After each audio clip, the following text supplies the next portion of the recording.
നമസ്കാരം. നമ്മുടെ പറളിപ്പാലത്ത് ഈ തിട്ടുകളിൽ വൈകുന്നേര സമയങ്ങളിലും രാത്രി സമയങ്ങളിലും ചില്ലാവാൻ വന്നിരിക്കുന്നത് പ്രത്യേകം ശ്രദ്ധിക്കുക.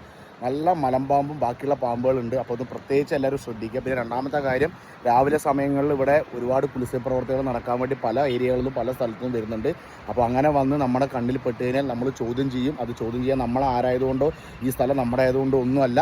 നമ്മുടെ നാട്ടിൽ അങ്ങനത്തെയുള്ള കാര്യങ്ങൾ മാക്സിമം നമ്മൾ പ്രോത്സാഹിപ്പിക്കില്ല. അങ്ങനെ കുളിസ പ്രവർത്തനങ്ങൾ ചെയ്യാനുള്ളവർ അവരവരുടെ സൗകര്യത്തിന് വേറെ എവിടെ വേണമെങ്കിലും പോയി ചെയ്യുക. സോ അതിനെ സദാചാരമായിട്ട് ആരും കണക്കാക്കരുത്. അത് നമ്മുടെ ഒരു ഉത്തരവാദിത്തമായിട്ടാണ് കണക്കാക്കുന്നത്. കാരണം ഒരുപാട് കുഞ്ഞു കുട്ടികളും ഈ പറഞ്ഞ പോലെ പ്രായവരും പല രീതിയിലും പേരും കാര്യങ്ങളൊന്നും എടുത്തു പറയുന്നില്ല, പല കാര്യങ്ങളും ഈ പറളിപ്പാൽ നടക്കുന്നുണ്ട്. നിങ്ങൾക്ക് പലർക്കും ഇത് അറിയുകയും ചെയ്യാം. അപ്പോൾ നമ്മുടെ കണ്ണിൽ അങ്ങനെ കണ്ടു കിട്ടിയാൽ നമ്മളത് നല്ല രീതിയിൽ തന്നെ ചോദിച്ച് കാര്യങ്ങൾ അവരെ പറഞ്ഞു വിടാറുണ്ട്. അല്ലാണ്ട് വേറൊരു ഇഷ്യൂസോ കാര്യങ്ങളോ ഉണ്ടാക്കാറില്ല. പക്ഷേ അങ്ങനെ വരുന്നവർ മാക്സിമം ശ്രദ്ധിക്കുക. നിങ്ങൾ നിങ്ങളുടെ വില കാര്യങ്ങൾ കളയാതിരിക്കുക.